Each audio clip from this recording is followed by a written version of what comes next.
नमस्कार मेरे प्यारे भाइयों एवं बहनों, आप सभी का हमारे YouTube चैनल मंजिल ऑनलाइन क्लासेस पर स्वागत है। आज का टॉपिक होगा जितने भी आपका संख्याएं होती हैं अधिकांश उन सब का परिभाषा और एग्जाम्पल को समझेंगे। तो चलिए बिना देरी करते हुए वीडियो को शुरू करते हैं। इसमें सबसे पहला आपका होगा, थोड़ा सा ब्राइटनेस को बढ़ा लेते हैं। इसमें सबसे पहला होगा प्राकृत संख्या अर्थात नेचुरल नंबर्स किसे कहते हैं। तो ध्यान दीजिएगा, इसका परिभाषा होगा कि गिनती की सभी संख्याओं को प्राकृत संख्या कहते हैं। गिनती की सभी संख्याओं को प्राकृत संख्या कहते हैं। इसका एग्जाम्पल हो जाएगा 1, 2, 3, 4 ... टू इनफाइनाइट। ये संख्याएं आपका अनंत तक होती है और इसका शुरुआत 1 से ही होता है। जैसे यदि उदाहरण के तौर पर यदि आपसे पूछा जाए कि मान लीजिए कि आपके हाथ में कितनी उंगलियां हैं, तो आप ऐसा थोड़ी बोलेंगे कि 0, 1, 2, 3, 4 4 उंगलियां नहीं। ये आपका 1 से शुरू होता है क्योंकि 1, 2, 3, 4, 5। तो प्राकृत संख्या का परिभाषा होगा कि गिनती की सभी संख्याओं को क्या कहते हैं, प्राकृत संख्या कहते हैं। 1 से लेकर के क्या होगा, अनंत तक जाएगा। अगला है आपका पूर्ण संख्याएं अर्थात होल नंबर्स। इसका डिफिनीशन होगा कि यदि प्राकृत संख्याओं में हम 0 को शामिल कर लेते हैं, आपका 1 से तो चालू है ही, हम क्या करेंगे इसमें 0 को शामिल कर देंगे तो जो भी आपका संख्याएं मिलेंगी वो आपका पूर्ण संख्याएं होंगी। इसका आपका एग्जाम्पल हो जाएगा 0 से लेकर 0, 1, 2, 3, 4 ... टू इनफाइनाइट अनंत। उसके बाद है आपका पूर्णांक अर्थात इंटीजर्स। तो यदि हम पूर्ण संख्याओं में ऋणात्मक संख्याओं को मिला लेते हैं तो हमारा जो समूह बनता है वो आपका पूर्णांक बनता है। तो ये तो आपका रहेगा ही पूर्ण संख्या में 0, 1, 2, 3 ... टू इनफाइनाइट। यहाँ क्या होता है, हो जाएगा आपका -1, -2, -3 ... टू यहाँ माइनस इनफाइनाइट। ये जो आपका पूर्णांक होते हैं माइनस अनंत से प्लस अनंत तक होते हैं। ठीक है, आशा है ये आपका इजी है, आपको समझ में ही आया होगा कि प्राकृत संख्याएं 1 से शुरू होकर अनंत तक जाती है। पूर्ण संख्या तो क्या होगा कि प्राकृत संख्याओं में यदि 0 को शामिल कर लेंगे तो जो भी आपका मिलेगा वो आपका क्या होगा, पूर्ण संख्या होंगी। पूर्णांक तो इसमें क्या होगा कि पूर्ण संख्या में यदि हम ऋणात्मक संख्याओं को मिला लेंगे तो जो भी आपका समूह मिलेगा वो आपका पूर्णांक हो जाएगा। परिभाषा आपसे पूछता है, ये नहीं पूछेगा कि ये आपका क्या है, बस आपसे ये एक पूछेगा कि मान लीजिए कि ये आपका प्राकृत संख्या है, तो क्या सभी की सभी प्राकृत संख्याएं पूर्ण संख्या होती है। आपको बताना है कि क्या जितनी भी प्राकृत संख्याएं होती है पूर्ण संख्या होती है। तो आप देखिएगा कि प्राकृत संख्या का जो समुच्चय होता है 1 से लेकर अनंत तक होता है, और यहाँ भी देखिएगा तो आप 1 से लेकर के अनंत तक की संख्याएं दिख रहे हैं। तो यदि आपसे पूछाएगा कि क्या सभी प्राकृत संख्याएं पूर्ण संख्या होती है, तो ये आपका बात सही हो जाएगा।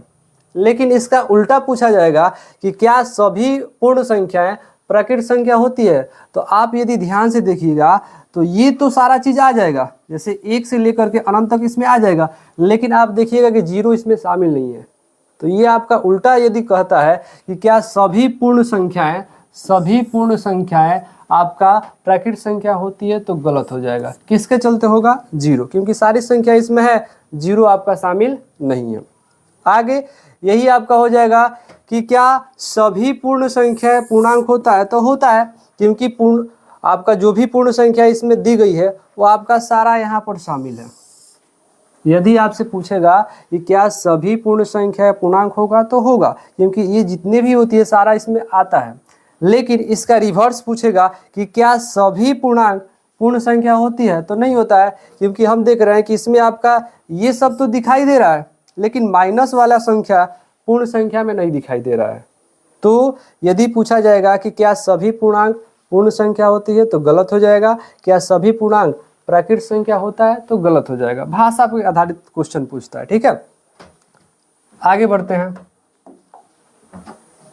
आगे है आपका सम संख्या, इवन नंबर। तो वैसी संख्या है जो 2 से पूरी पूरी विभाजित हो जाए, यानी कि वैसी संख्या है जो 2 से पूरा पूरा कट जाता है, तो उसे हम सम संख्या बोलते हैं, इवन नंबर। क्या क्या हो जाएगा जी? 2, 4, 6, 8, 10 डॉट डॉट डॉट। और भी सारी आपका सम संख्याएं होंगी जो 2 से पूरा पूरा कट जाए। विषम संख्या जो 2 से न कटे, क्या नहीं कटेगा जी? आपका हो जाएगा 1, 3, 5, 7, 9, 11 डॉट डॉट डॉट। जो संख्या 2 से कट जाएगा सम संख्या हो जाएगा, और जो संख्या 2 से नहीं कटेगा विषम संख्या हो जाएगा। आगे बढ़ते हैं। आगे है आपका भाज्य संख्या, या इसी का दूसरा नाम है यौगिक संख्या। कभी कभी आपसे पूछता है यौगिक संख्या, तो आपको तो केवल मालूम होता है कि भाज्य संख्या, तो याद रखिएगा भाज्य संख्या को ही यौगिक संख्या बोला जाता है, जिसका अंग्रेजी होता है कॉम्पोजिट नंबर। इसके क्या होता है कि इसके 2 से अधिक गुणनखंड होते हैं। यदि आपको गुणनखंड नहीं पता होगा तो पीछे वीडियो बना गया है, ठीक है, उसको देख लीजिएगा। आपका गुणनखंड कहने का मतलब है कि जैसे यहाँ 4 है, तो 4 किस किस संख्या से कटता है? 4 आपका 1 से भी कट जाएगा, 2 से भी कट जाएगा और 4 से भी कट जाएगा। तो यही आपका गुणनखंड कहलाता है 4 का, ठीक है। तो इसमें होता है कि इसके गुणनखंडों की संख्या 2 से अधिक होती है। इसमें क्या होगा कि जो भी संख्याएं आएंगी उसका गुणनखंड कम से कम 3 होगा। 2 से अधिक कहने का मतलब क्या है? कम से कम 3 होगा, ज़्यादा कितना भी हो सकता है, ठीक है। कम से कम कितना होगा?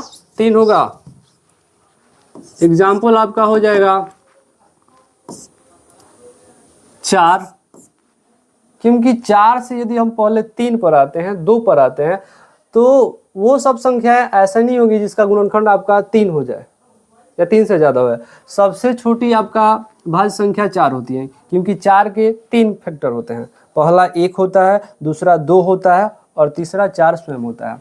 4 के बाद आपका 6 हो जाएगा, क्योंकि 6 भी आपका 1 से कटता है, 2 से कटता है, 3 से कटता है और खुद आपका 6 से कटता है।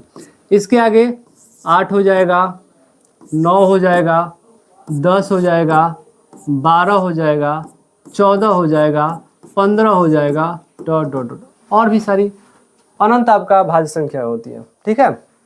तो वैसी संख्या जिसके कम से कम कितना आपका गुणनखंड हो, तो आपका 3, ठीक है। आगे चलिए, अभाज्य संख्या। तो वैसी संख्या है जिसके केवल 2 आपका गुणनखंड हो। वैसी संख्या है जिसके केवल 2 गुणनखंड हो, उसे हम अभाज्य संख्या, और इसी को बोलते हैं आप रूढ़ संख्या, जिसका इंग्लिश होता है प्राइम नंबर। वैसी संख्या जिसके केवल 2 गुणनखंड हो उसे बोलते हैं अभाज्य संख्या या रूढ़ संख्या। इसका एग्जाम्पल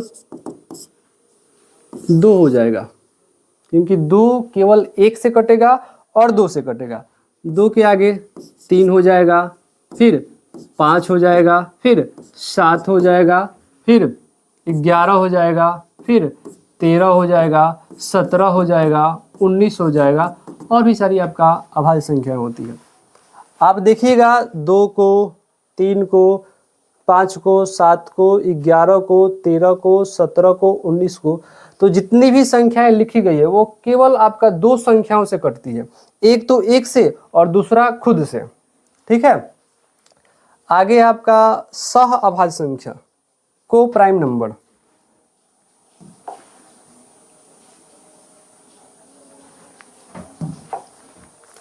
इसका परिभाषा होगा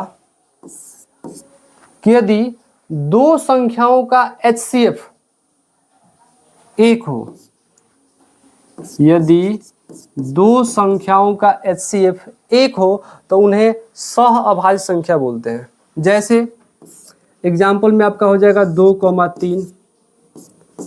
यदि आपसे पूछा जाएगा कि 2 और 3 में क्या आपका 2 और 3 का HCF क्या होगा, तो 1 होगा, ठीक है। आगे आपका मान लीजिए 4 दिया हो और 7 दिया हो, तो 4 और 7 का भी HCF क्या होगा? 1 होगा। यानी कि 2 संख्याएं जिनका HCF 1 होता है तो उन्हें सह अभाज्य संख्या बोला जाता है। आगे भी आप देख सकते हैं 10 और 13 हो जाएगा, 16 और 25 हो जाएगा। आपको लग रहा होगा 16 1 से कटता है, 2 से कटता है, 4 से कटता है। 16 के बारे में आप देखिएगा तो ये किस से 1 से भी कट जाएगा, 2 से भी कट जाएगा, आपका 4 से भी कटेगा, 8 से भी कटेगा, 16 से भी कटेगा।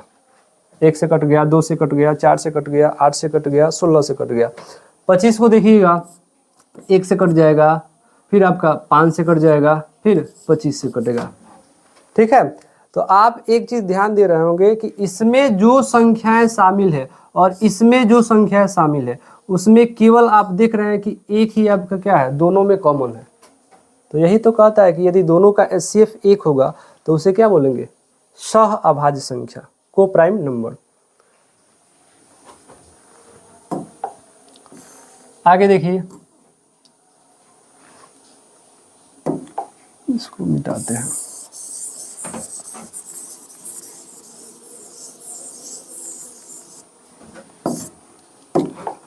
आगे है आपका जुड़वा अभाज्य संख्या, ट्विन प्राइम नंबर। इसका क्या होता है कि यदि दो लगातार भी होगा या कोई भी दो ऐसी अभाज्य संख्या लीजिए जिनका अंतर 2 हो। अंतर कितना होना चाहिए, आपका 2 होना चाहिए और दोनों आपका अभाज्य संख्या होनी चाहिए। यदि दो अभाज्य संख्याओं का अंतर 2 हो तो उन्हें कैसी संख्या बोला जाता है, तो जुड़वा अभाज्य संख्या। जैसे एग्जाम्पल में हो जाएगा आपका 3, 5। 3 भी आपका अभाज्य संख्या हो जाएगा, 5 भी आपका अभाज्य संख्या हो जाएगा और दोनों का अंतर 5 में से 3 जाएगा तो क्या होगा, 2 होगा। आगे 5 और 7 हो जाएगा, क्योंकि 5 भी आपका अभाज्य संख्या है और 7 भी क्या है, अभाज्य संख्या है, और 7 और 5 का अंतर क्या हो जाएगा, 2 हो जाएगा। आगे यदि आपसे पूछा जाए कि क्या 7 और 11 जुड़वा अभाज्य संख्या हो जाएगी, तो देखिएगा, तो 7 भी आपका अभाज्य संख्या है, 11 भी आपका अभाज्य संख्या है, लेकिन दोनों का अंतर 4 हो रहा है। अंतर क्या हो रहा है, 4 हो रहा है। तो आपको 2 चीज ध्यान देना है कि अंतर हमेशा कितना होना चाहिए, 2 होना चाहिए, और दोनों कैसी संख्या होनी चाहिए, अभाज्य संख्या। ऐसा नहीं होगा कि हाँ एक आप ले लीजिएगा 10 और दूसरा आप 12 भी लीजिएगा, तो ये तो गलत ऐसे ही हो जाएगा, क्योंकि 10 भी आपका क्या है, भाज्य संख्या है, 12 भी आपको भाज्य संख्या है, दोनों आपका अभाज्य संख्या ही होगा। ठीक है, आशा है आपको समझ में आ गया होगा। ठीक है, आगे बढ़ते हैं। आगे है आपका संपूर्ण संख्या, परफेक्ट नंबर। इसका परिभाषा होता है कि यदि किसी संख्या के सभी गुणनखंडों का योग, यदि किसी संख्या के सभी गुणनखंडों का योग उस संख्या को, चलिए इसका परिभाषा लिख ही देते हैं। ठीक है,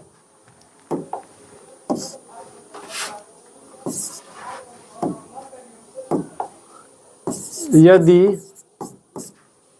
किसी संख्या के सभी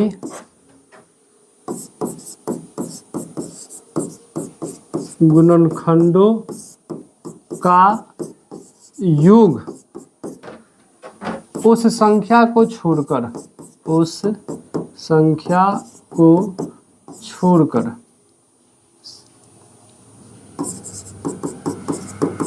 उस संख्या को छोड़कर यदि किसी संख्या के सभी गुणनखंडों का योग उस संख्या को छोड़कर संख्या के बराबर आ जाए, संख्या के बराबर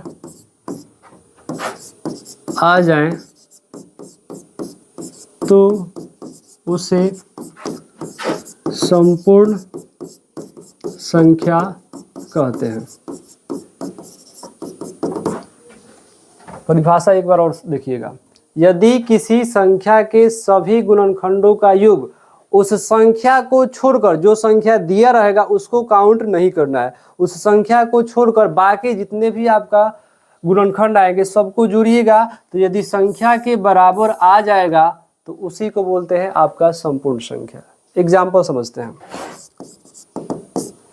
जैसे 4 को लेते हैं, तो 4 को लीजिएगा तो इसका फैक्टर क्या क्या आएगा? 4 का फैक्टर 1 होगा, 2 होगा और खुद 4 होगा। तो बोला है क्या कि उस संख्या को छोड़कर जो भी संख्या आप लिए हैं उसको नहीं लेना है, यानी कि 4 को नहीं लेना है।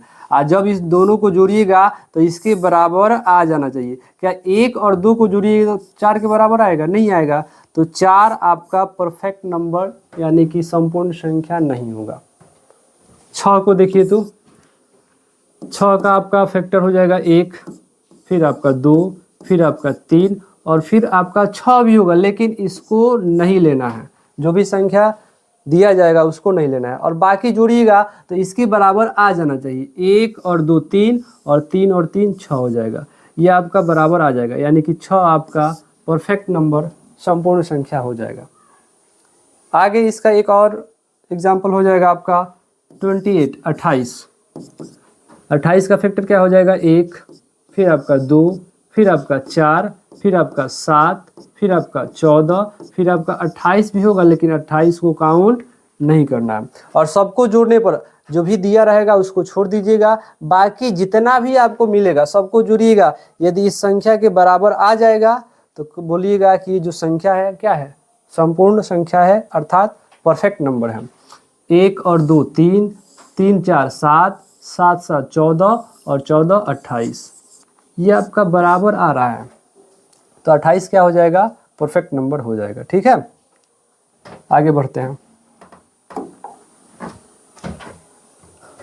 आगे है आपका परिमेय संख्या, रेशनल नंबर, जो कि आपका लगभग देखिएगा तो हर क्लासरूम में ये आपका फेमस परिभाषा होता है, परिमेय संख्या, अपरिमेय संख्या। परिभाषा बड़ा ही सिंपल होता है कि यदि वैसी संख्या जिसे हम P बटा Q के रूप में लिख सकते हैं, कोई भी संख्या होगा, यदि आप उसे P बटा Q के रूप में लिख दीजिएगा, जहां P और Q क्या होता है? पूर्णांक होता है और Q का मान 0 नहीं होना चाहिए। यानी कोई भी संख्या होगा यदि उसको आप P बटा Q के रूप में लिख दीजिएगा, जहां Q का मान 0 नहीं होना चाहिए, उसे क्या बोलते हैं? परिमेय संख्या। एग्जाम्पल में आपका हो जाएगा 0, -1, +1, 7/2, √1, √4, ... 0 हो जाएगा, -1 हो जाएगा, 1 हो जाएगा, 7/2 हो जाएगा, √1 हो जाएगा, √4 हो जाएगा। आप जितनी भी संख्याएं देख रहे हैं सबको हम P बटा Q के रूप में लिख सकते हैं। बस शर्त होता है कि आपका नीचे या जो हर होता है उसमें हर का मान 0 नहीं होना चाहिए।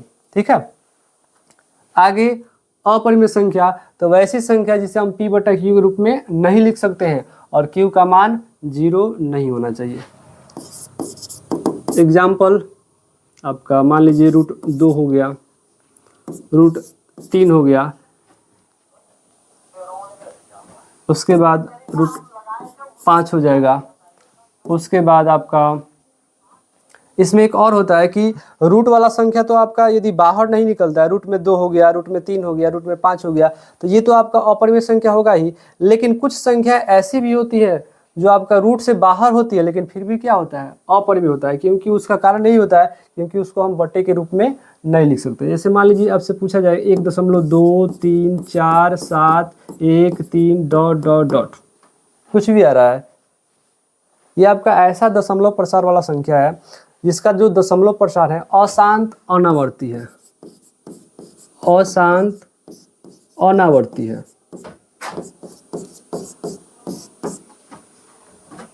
तो जिस भी संख्या का दशमलव प्रसार अशांत अनावर्ती होगा, अनावर्ती कहने का मतलब है कुछ भी आ रहा है। अनावर्ती कहने का मतलब है कि यहाँ पर कुछ भी आ जाएगा। ठीक है, कोई आपका एक सीरीज नहीं चल रहा है कि 2 के बाद 3 आया, फिर 4 आया, फिर 7 आया, कुछ भी आ जाएगा। तो ये सभी संख्याएं अशांत अनावर्ती कहलाती है। एक होता है आपका अशांत आवर्ती, जिसमें क्या होता है कि जो भी संख्या होती है वही बार बार आती है। तो ये आपका क्या हो जाएगा? अशांत आवर्ती, क्योंकि इसमें जो आपका 3 है वही आपका बार बार आएगा। तो ये जो संख्याएं हो जाएगी किसमें आ जाएंगी? रेशनल नंबर में, यानी कि परिमेय संख्या में। ठीक है, आगे बढ़ते हैं। आगे है आपका वास्तविक संख्या यानी कि रियल नंबर। तो वैसी संख्या जिसे हम संख्या रेखा पर दर्शाते हैं, तो संख्या रेखा पर जिस भी संख्या को दर्शा दीजिएगा वो सारी संख्याएं क्या कहलाती है, वास्तविक संख्या कहलाती है। जैसे आपका 1 हो गया, 2 हो गया, 3 हो गया, -1 हो गया, 4/5 हो गया, √2 हो गया, √5 हो गया। इसका परिभाषा एक और होता है कि सभी परिमेय और अपरिमेय संख्याओं का जो संग्रह होता है वही आपका वास्तविक संख्या कहलाता है। और एक आपका ये होता है अवास्तविक संख्या या काल्पनिक संख्या, इमेजिनरी नंबर। ये क्या होता है कि कभी भी यदि आपको ऐसा संख्या दिखाई दे जो रूट के अंदर हो और उसका स्क्वायर करे तो आपका माइनस है। जैसे मान लीजिए कि यदि आपका हो जाएगा रूट के अंदर -1, तो आपने कभी भी ऐसा देखा होगा कि रूट के अंदर क्या होता है, माइनस वाली संख्या नहीं आती है। यदि आप इसका स्क्वायर कीजिएगा तो इसका मान क्या आएगा, -1 आएगा। या फिर -√2 लीजिएगा तो इसका स्क्वायर कीजिएगा तो क्या आएगा, -2 आएगा। कभी भी आप ऐसा संख्या नहीं देखे होंगे कि उसका स्क्वायर करते हैं तो माइनस में आता है। तो यदि आपको ऐसा संख्या मिलता है कि रूट के अंदर क्या हो, रूट के अंदर -5 हो जाए, -4 हो जाए, ये सारी संख्याएं क्या कहलाती है, अवास्तविक संख्या या काल्पनिक नंबर्स कहलाती है। ठीक है, आशा होगा वीडियो आपको पसंद आया होगा। वीडियो पसंद आया है तो वीडियो को लाइक कीजिए, चैनल को सब्सक्राइब कीजिए और अपने दोस्तों के साथ शेयर कीजिए। जय हिंद।